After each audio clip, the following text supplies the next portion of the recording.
پہاڑی زبان میں اپڈیٹ سنیے۔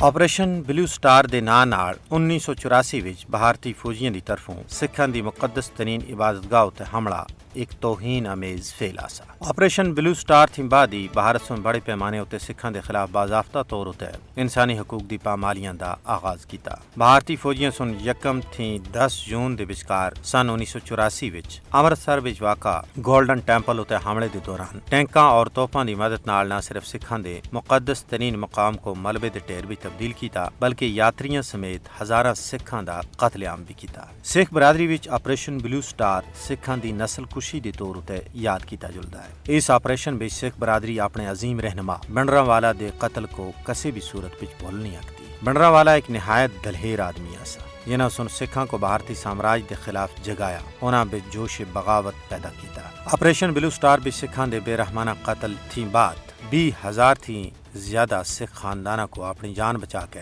بھارت تھی ہجرت کرنی پئی۔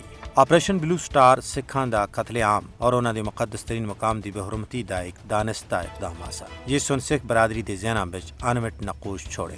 گولڈن ٹیمپل تے حملہ نام نہاد بھارتی جمہوریت دے چہرے تے ایک بدنما داغ ہے۔ سانے گولڈن ٹیمپل تھی بعد بھارتی حکومت اور اس تے ہندوتوا حواریاں سن سکھاں دے خلاف ایک مہم چلا رکھی ہے اور آئے دن سکھاں کو قتل کیتا جا رہا ہے۔ خصوصاً مودی حکومت یورپ وچ خالستان ریفرنڈم تھی حد درجہ خائف ہے۔ بی جے پی حکومت دی طرفوں نافذ کردہ زرعی قوانین دے خلاف احتجاج دے دوران سینکڑا سکھاں کو لاپتہ کر دیتا گیا۔ گزشتہ روز امرتسر وچ خالصہ کالج دے باہر شدت پسند ہندوؤں سن فائرنگ کر کے ایک سکھ طالب علم کو ہلاک اور ایک کو زخمی کیتا، جبکہ چند روز قبل مقبول پنجابی گلوکار سدھو موسا والا کو جڑا خالستان تحریک دے حامی اور کساناں دی حالیہ تحریک دے کارکناں سے گولیاں مار کے قتل کر دیتا گیا۔ بھارت دے خلاف سکھاں دی لڑائی دراصل ہندوتوا دی بالادستی دے خلاف جنگ ہے۔ مودی حکومت بھارت بھی سکھاں واسطے علیحدہ وطن دی جد و جہد کو طاقت دے ذریعے دوبارہ چیندی ہے۔ سکھ برادری اس وقت تکر چین نال نہ بیسی جدوں تکر اپنا علیحدہ وطن خالستان حاصل نہ کر کن سن۔